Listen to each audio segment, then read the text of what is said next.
بزرگوں اور دوستوں، دنیا جو ہمارے سامنے ہے اس میں ہم یہ بات دیکھتے اور محسوس کرتے ہیں کہ یہاں ہر چیز کسی چیز پر ٹکی ہوئی ہے. ہر چیز کی بقا کے لیے، اس کے ٹھہراؤ کے لیے اللہ تبارک و تعالی نے کسی چیز کو ذریعہ بنا رکھا ہے. اس کی بقا اور ٹھہراؤ کا وہ ذریعہ جب تک باقی رہتا ہے تو وہ چیز باقی رہتی ہے، اور وہ باقی رہنے کا ذریعہ اور واسطہ اگر ختم ہو جاوے تو پھر اس چیز کی بقا نہیں رہتی، وہ چیز بھی ختم ہو جاتی ہے. دنیا کی ہر چیز میں آپ کو یہ بات نظر آئے. مثلا ہم اپنے مکانوں کو دیکھیں، ہمارے مکانوں کی چھتیں، ان کا ٹکاؤ، ان کا سہارا اور ان کی بقا دیواروں پر. دیواریں صحیح سالم ہیں تو چھت ان کے اوپر ٹکی ہوئی ہے. خدا نہ خواستہ اگر نیچے سے دیوار ہٹا لی جائے، پلر ہٹا لیے جائے، ستون ہٹا لیے جائے تو اپنی جگہ پر باقی نہیں رہ سکتی. تو ہر چیز میں اللہ تبارک و تعالی کی رابط ہے کہ اس کی بقا کا کوئی نہ کوئی ذریعہ اور سہارا اللہ نے بنا دیا. اسی سہارے اور ذریعے پر وہ چیز باقی ہے. وہ سہارا باقی، سہارا ختم، وہ چیز ختم. یہ جو پوری کائنات اور دنیا کا نظام اللہ نے بنایا ہے، اس پورے نظام کی بقا کا بھی اللہ نے ایک سبب اور ذریعہ بنایا.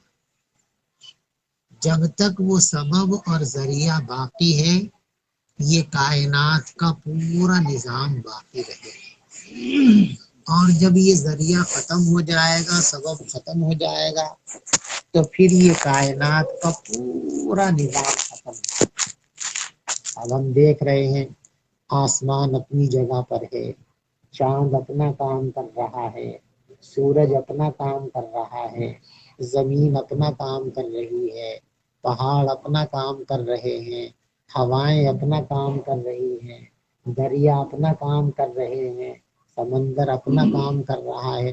ہر چیز کائنات کی ایک ایک چیز اپنی اپنی ذمہ داریوں اور کاموں میں لگی ہوئی ہے اور وہ کام انجام دے رہی ہے. لیکن ایک وقت ایسا آئے گا کہ یہ سارا نظام درہم برہم ہو جائے. چاند بھی اپنا کام کرنا بند کر دے گا، سورج بھی اپنا کام کرنا بند کر دے گا، ہوائیں بھی اپنا کام کرنا بند کر دیں گی، دریا اور سمندر بھی اپنا کام کرنا بند کر دیں گے، زمین اپنا کام کرنا بند کر دے گی. اسی کا نام ہے قیامت. یہ دنیا کا نظام جو ختم ہوگا اسی خاتمے کا نام کیا ہے؟ قیامت. یہ قیامت کب آئے گی؟ اس دنیا کے نظام کو باقی رکھنے کا جو سبب اور ذریعہ ہے وہ ہے اللہ تبارک و تعالیٰ کا ذکر اور اللہ تبارک و تعالیٰ کا نام. جب تک دنیا میں اللہ کا نام لیا جاتا رہے گا، اللہ کا ذکر ہوتا رہے گا، اللہ کا ایک بندہ بھی جب تک دنیا میں ایسا رہے گا جس کی زبان پر اللہ اللہ اللہ ہوتا رہے گا، اللہ تبارک و تعالی اس پورے نظام کو اسی طرح باقی رکھے. اور جب دنیا سے اللہ کا ذکر مکمل طور پر ہٹا لیا جائے گا، کوئی ایک انسان بھی دنیا میں ایسا نہیں رہے گا جو اللہ کا نام لینے والا ہو، تو پھر یہ نظام کائنات ختم. آپ یوں بھی کہہ سکتے ہیں کہ اس پورے نظام کی جو روح ہے وہ ہے اللہ کا ذکر. جب تک روح ہے تو جسم ہے، روح نکال دی جائے تو سب کچھ ختم ہو جائے۔ انسان ہے، انسان کا یہ جسم ہمیں نظر آتا ہے، یہ اپنے سارے کام کر رہا ہے، آنکھ اپنا کام کر رہی ہے، کان اپنا کام کر رہے ہیں، زبان اپنا کام کر رہی ہے، ہاتھ اور پاؤں اپنا کام کر رہے ہیں، دماغ اپنا کام کر رہا ہے، دل اپنا کام کر رہا ہے۔ یہ ساری چیزیں اپنے اپنے کاموں میں لگی ہوئی ہیں، اور انہی کاموں کے ہوتے رہنے کا نام زندگی ہے جسم۔ لیکن اس جسم سے جس دن روح کو نکال لیا جائے گا، اور نکال لیا جاتا ہے، تو ہم سب دیکھتے ہیں کہ نہ آنکھ اپنا کام کرتی ہے، نہ زبان اپنا کام کرتی ہے، نہ ہاتھ اپنا کام کرتے ہیں، نہ پاؤں اپنا کام کرتے ہیں۔ پوری باڈی کا کوئی ایک حصہ بھی ایسا نہیں ہوتا جو اپنے کام میں لگا ہوا۔ تو یہ ساری باڈی کب تک کام کرتی ہے؟ جب تک روح اس کے اندر موجود ہے، اور روح اگر نکال لی جائے تو یہ باڈی اپنا کام کرنا بند کر دیتی ہے، اور پھر اس باڈی کا نام تک بھی بدل دیتے ہیں لوگ۔ یعنی اتنی ختم ہوتی ہے، اتنی بیکار ہوتی ہے کہ جس نام سے اس کو پہلے لوگ پکارتے تھے اس نام سے بھی نہیں پکارتے۔ مثال کے طور پہ کوئی اپنے والد کو ابو جی کہتا ہے، اپنی ماں کو امی کہتا ہے، جب تک اس کے اندر روح ہے ابو جی، امی جی، اماں جان یہ سب بولتے ہیں۔ اور جب اس کی روح نکل جاتی ہے اب اسے ابو جی نہیں کہتے، ابو کا جنازہ، نام بدل دیا نا بھائی۔ پھر کوئی یوں نہیں کہتا کہ بھائی وہ حضرت کب آ رہے۔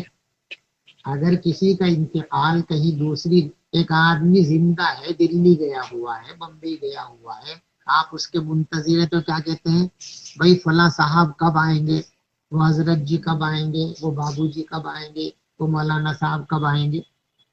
اور خدا نہ خواستہ کسی کا انتقال ہو گیا کہیں، اب اس کے جنازے کا انتظار ہے، تو کوئی یوں کہتا ہے کہ مولانا کب آئیں گے، حضرت جی کب آئیں گے، بابو جی کب آئیں گے، مٹی کب آ رہی ہے، جنازہ کب آ رہا ہے، باڈی کب آ رہی ہے، یعنی نام تک بھی ختم ہو جاتا ہے۔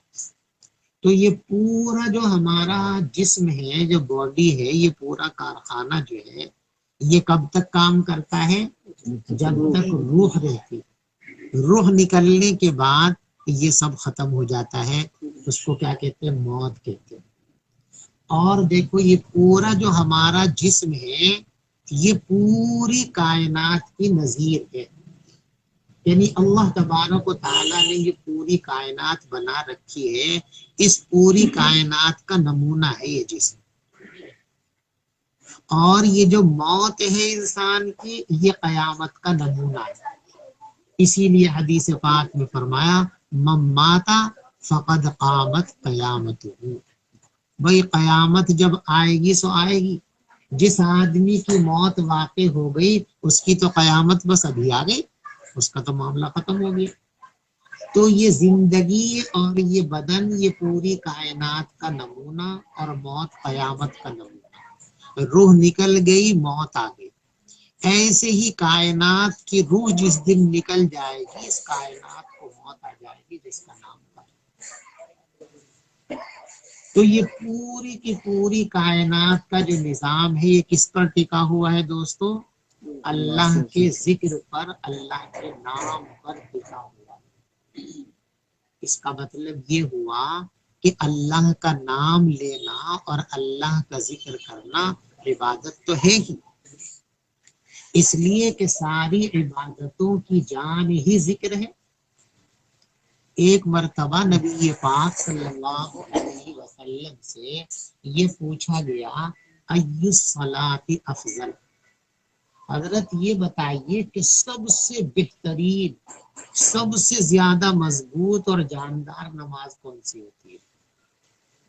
تو آپ نے ارشاد فرمایا اکثرھا ذکرا، جس نماز کے اندر اللہ کا ذکر سب سے زیادہ کیا جاوے وہ نماز سب سے بہترین نماز ہے، سب سے اعلیٰ درجے کی نماز ہے۔ افضلھا اکثرھا ذکر۔ پھر لوگوں نے پوچھا ایو الصوم افضل، حضرت یہ بتائیے کہ سب سے جاندار، شاندار، مضبوط، بہترین قسم کا روزہ کون سا ہوتا ہے؟ فرمایا اکثرھا ذکر، جس روزے کے اندر اللہ کا نام جتنا زیادہ لیا جائے وہ روزہ اتنا ہی زیادہ قیمتی، اتنا ہی زیادہ جاندار، اتنا ہی زیادہ شاندار۔ روزہ تو سبھی رکھتے ہیں لیکن سب کے روزے ایک درجے کے نہیں ہیں۔ ایسے بھی لوگ ہیں کہ روزے میں اللہ کے ذکر اور تلاوت کے علاوہ ان کی زبانوں پر پورے دن کچھ آتا ہی نہیں، اللہ کا نام ہے، درود ہے، استغفار ہے، اور جو ہے قرآن پاک کی تلاوت ہے۔ اور ایسے بھی ہیں کہ روزہ رکھ لیا اور صبح سے شام تک پتہ نہیں کیا کیا بکواس کرتے رہتے ہیں کہ پھر روزہ کاٹ گئے۔ روزہ کاٹنے کی چیز نہیں ہے، روزے کی تو حفاظت کرنی چاہیے، کاٹو مت اسے، اس کی حفاظت کرو، اور اس کی حفاظت اور زندگی ذکر ہے۔ پوچھا کہ سب سے شاندار، سب سے عمدہ اور بہترین روزہ کون سا ہے؟ ارشاد فرمایا اکثرہ ذکرا، جس روزے کے اندر اللہ کا نام سب سے زیادہ لیا جائے گا وہی روزہ سب سے زیادہ قیمتی اور جاندار اور مضبوط کہلائے گا۔ پھر لوگوں نے پوچھا ای الحج افضل، اچھا حضرت یہ بتائیے کہ حج کون سا سب سے بہترین ہے؟ آپ نے ارشاد فرمایا اکثرہ ذکرا، جس حج کے اندر اللہ کا ذکر جتنا زیادہ کیا جائے گا وہ حج اتنا ہی قیمتی ہوگا۔ حج کرنے لوگ جاتے ہیں، ایسے بھی حجاج کرام ہیں، عمرہ کرنے والے لوگ ہیں کہ یہاں سے گئے، طواف کیا، صفا مروہ کی سعی کی، بال مڈائے، اور اس کے بعد ان کا سارا وقت مارکیٹوں میں، ہوٹلوں میں، ادھر ادھر کچھ بھی نہیں کرتے۔ یہاں بھی موبائل چلاتے رہتے ہیں، وہاں بھی موبائل چلا رہتے ہیں، یہاں بھی مارکیٹوں میں گھومتے رہتے ہیں، وہاں بھی مارکیٹوں میں گھومتے رہتے ہیں۔ بہت سارے حاجی ایسے ہیں کہ پورا وقت مارکیٹ میں گزار دیا، ہوٹلوں میں گزار دیا، سامان کی خریداری میں گزار دیا، اور ایسے بھی لوگ ہیں کہ حرم شریف میں جا کر بس پڑ گئے، ضرورت کے لیے، پیشاب کی ضرورت ہے، پاخانے کی ضرورت ہے، بھوک پیاس کی ضرورت ہے، تھوڑی بہت دیر کو سونے اور آرام کی ضرورت ہے، بس اتنے سے وقت کے لیے حرم شریف سے نکلتے ہیں اور باقی سارا وقت حرم شریف کے اندر گزارتے ہیں۔ حرم شریف میں طواف کر رہے ہیں، نفلیں پڑھ رہے ہیں، ذکر کر رہے ہیں، تلاوت کر رہے ہیں، تسبیحات پر مشغول ہیں۔ ظاہر بات ہے انہیں کا حج حقیقت میں حج ہے۔ مارکیٹوں میں گھومنے کا، ہوٹلوں میں بیٹھنے کا نام تھوڑی حج ہے۔ حج تو اللہ کے عشق میں دیوانہ ہو جانے کا نام ہے، اور دیوانے کو اپنے محبوب کے سوا کسی اور کا خیال تھوڑی آتا ہے، اسے تو صرف اپنے محبوب کا خیال ہوتا ہے۔ تو جو وہاں جا کے بھی اپنے محبوب کے خیال میں دیوانہ نہیں ہوا، اس کا حج کیا ہے، اس کا عمرہ کیا ہے؟ حج اور عمرہ تو اسی کا ہے کہ جو وہاں جانے کے بعد اپنے محبوب کے عشق میں ایسا دیوانہ ہو گیا کہ اس محبوب کے در و دیوار کو چومنے اور چاٹنے کے سوا اسے اور کسی چیز کی فکر ہی نہیں تھی، نہ کھانے کا پتہ، نہ پینے کا پتہ، نہ بھوک کا پتہ، نہ پیاس کا پتہ۔ ایسے لوگ ہیں کہ صبح کو حرم شریف میں داخل ہوئے، نہ ناشتے کا پتہ، نہ دوپہر کا کھانے کا پتہ، بس طواف اور زمزم، طواف اور زمزم، زمزم، اسی پہ بسر کر کے شام کو نکلتے ہیں حرم شریف سے سو جانے کے لیے۔ تو بہرحال عبادتوں کی جان کیا ہے؟ ذکر ہے۔ تو ذکر عبادت تو ہے ہی، لیکن ذکر ہماری ضرورت بھی ہے، ذکر اس دنیا کی ضرورت بھی ہے، عبادت تو ہے ہی۔ اس ذکر سے ہماری آخرت بنتی ہے، اسی ذکر سے ہماری جنت بنتی ہے۔ حدیث میں ہے نا کہ جنت تو ایک میدان کا نام ہے، وہاں جو باغات ہیں اور درخت ہیں وہ تو آپ کو لگانے ہیں، اور ان درختوں کو اور باغات کو لگانے کا طریقہ کیا ہے؟ اللہ کا ذکر ہے۔ آپ سبحان اللہ کہیں، آپ کے نام کا درخت جنت میں لگ گیا۔ آپ نے الحمدللہ کہا، آپ کے نام کا درخت جنت میں لگ گیا۔ اب جنت کو جتنی سرسبز و شاداب بنانا چاہتے ہو، جتنے باغات، جتنے پھل اور پھول کا مالک بننا چاہتے ہو، اتنا ہی ذکر کرو۔ جتنا ذکر کرو گے اتنی ہی آپ کی جنت آباد ہوگی۔ جس نے زیادہ ذکر کیا ہے وہ ہم سب کو توفیق عطا فرمائے، اس کی جنت اتنی ہی زیادہ آباد اور سرسبز و شاداب ہوگی، اتنے ہی باغات اس کے زیادہ ہوں گے، اور ذکر کم ہے تو باغات بھی کم ہوں گے۔ تو وہ تو ہمارا یعنی ذکر ہماری آخرت کو بنانے کا ذریعہ تو ہے ہی، لیکن ایک بات یہ سمجھو کہ ذکر اس دنیا کی بھی ہماری ضرورت ہے، اور صرف مسلمانوں کی نہیں۔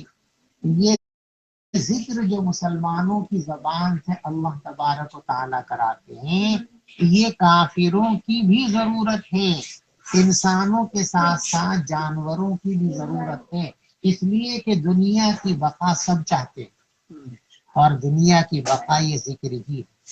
تو یہ عبادت بھی ہے، اور عبادت کے ساتھ ساتھ یہ ہماری حاجت اور ضرورت بھی ہے، اس لیے ذکر کی طرف ہمیں خاص طور پر متوجہ ہونے کی۔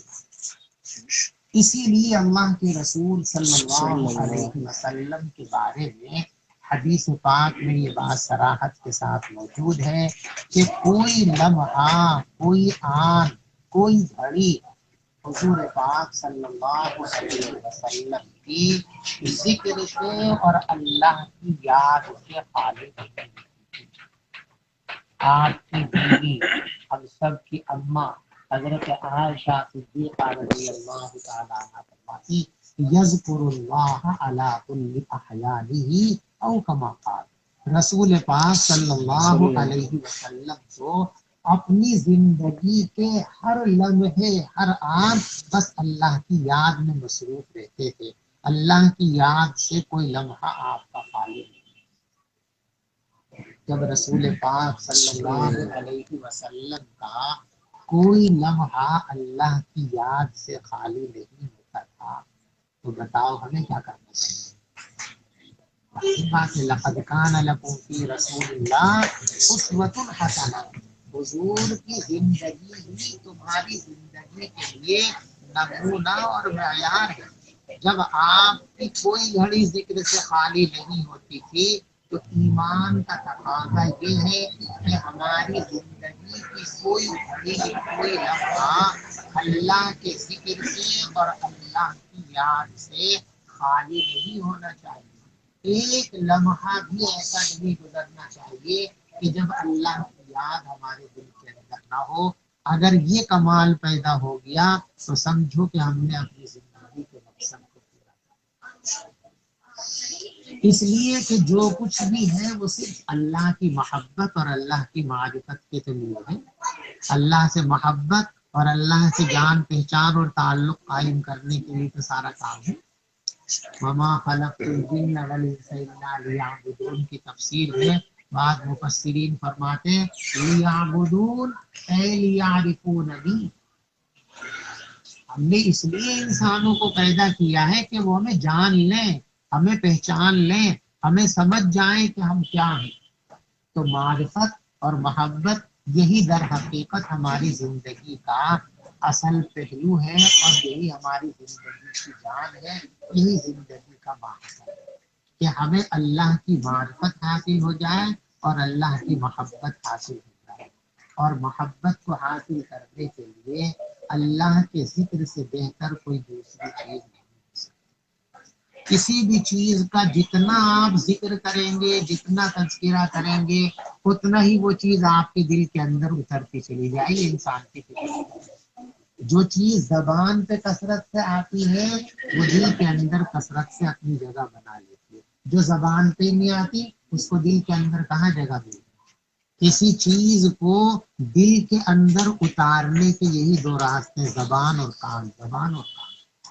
اللہ کا نام زبان سے لیا، کانوں کے راستے سے دل کے اندر پہنچا، تو دل کے اندر اللہ کی محبت اور اللہ کی معرفت پیدا ہو جائے۔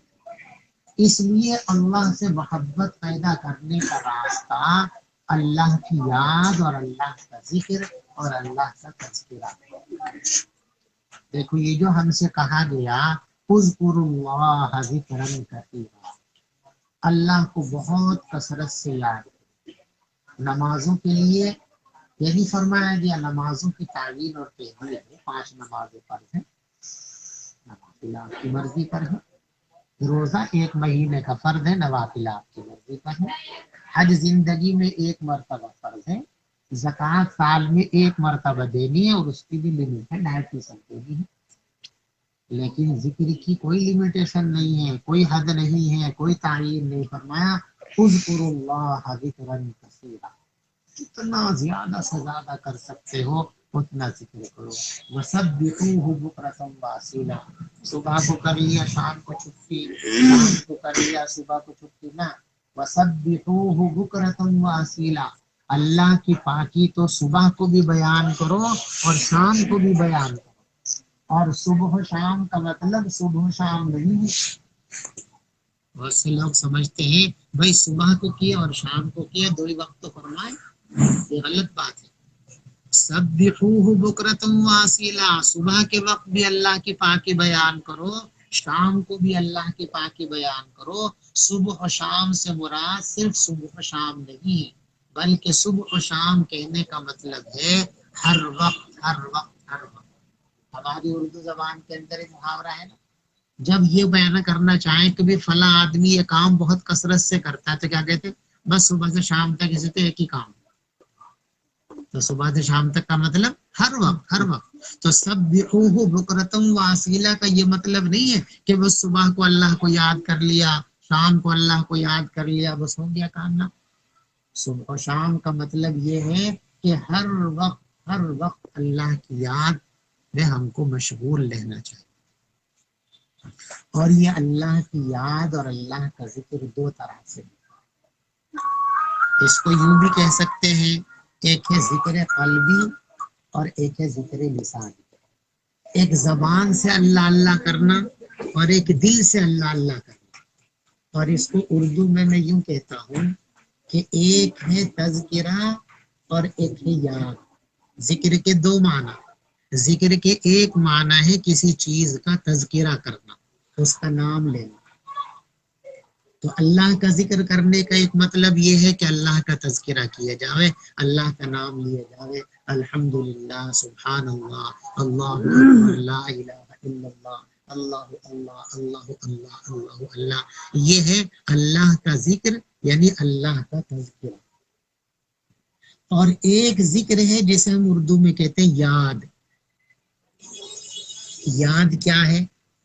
یاد کی پہچان یہ ہے کہ اللہ کا تصور آتے ہی انسان تڑپ جائے، اس کی آنکھوں سے آنسو جاری ہو جائے، دیکھو کسی کا بیٹا مان لیجئے پردیس میں رہتا ہے تو وہ کبھی کبھی اس کا ذکر بھی کرتا ہے بھی ہمارا بیٹا ایسا ہے وہاں رہتا ہے یہ کرتا ہے یوں پڑھا تھا اس نے یوں دیکھا تھا اس نے، لیکن جب یہ تذکرہ شروع ہوتا ہے تو بہت دیر تک وہ اس کا نام نہیں رکھتا بیٹا بیٹا بیٹا بیٹا، بلکہ کیا ہوتا ہے اس کی آنکھوں میں آنسو بھرا رونے لگتا ہے، کبھی کبھی ہچکیاں بن جاتی ہیں، اس کا نام ہی یاد، تو ایک ہے ذکر کرنا یعنی تذکرہ کرنا، کسی چیز کا نام اپنی زبان سے لے لینا یہ بھی ذکر ہے جس کو تذکرہ کہتے ہیں، اور ایک ہے دل میں یاد کا بس جانا، اور دل میں یاد بس گئی ہے اس کی پہچان اس سے ہوتی ہے کہ جب اس کا تصور آ جائے تو تڑپ جائے، دل بلا جائے، آنکھوں اس کی نم ہو جائے، آنکھوں سے پانی گرنے، کسی کو اپنے باپ سے محبت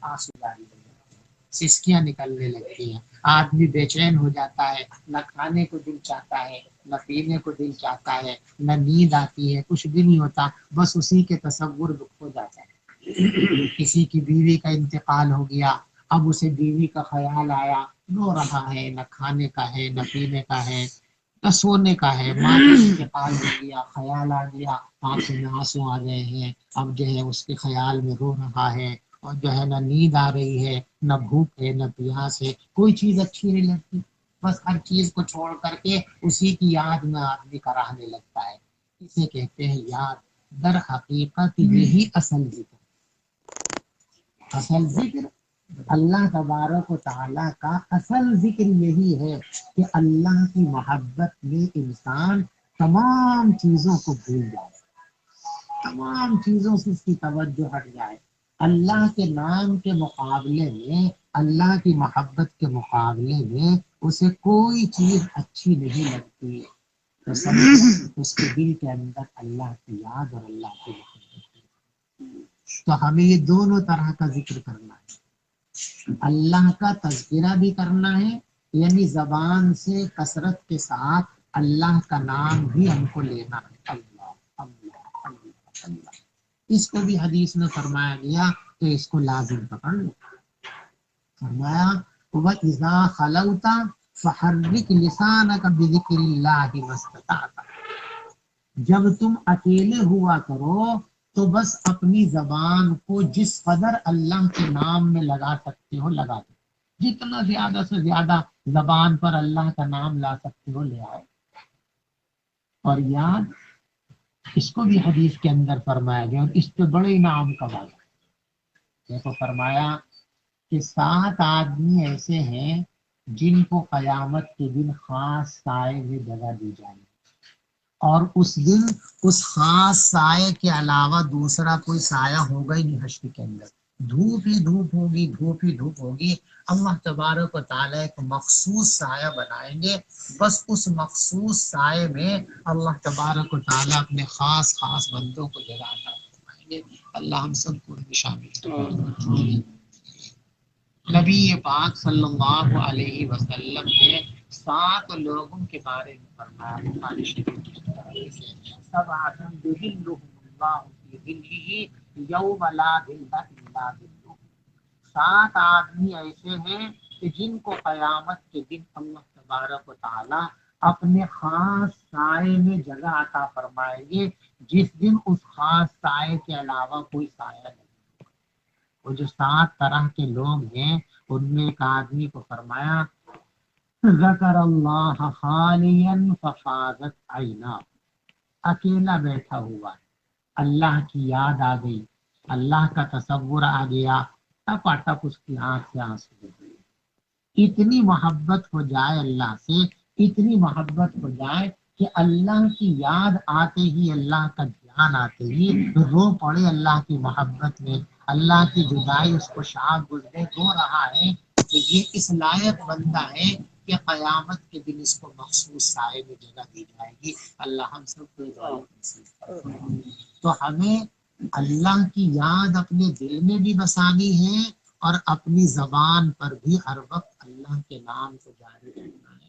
یہ ہماری ضرورت بھی ہے، یہ ہماری عبادت بھی ہے، اسی میں ہماری آخرت بھی ہے، اسی میں ہماری دنیا بھی ہے، اسی میں ہمارے ایمان کا کمال بھی ہے، اسی میں ہماری عبادتوں کی جان بھی ہے۔ اس لیے کسی لمحے اور کسی آن بھی ہم کو اللہ کی یاد اور اللہ کے ذکر سے غافل نہیں ہونا چاہیے۔ اللہ اپنی یاد کی دولت سے ہم سب لوگوں کو مالا مال فرمائے۔ آمین۔ وآخر دعوانا ان الحمد للہ۔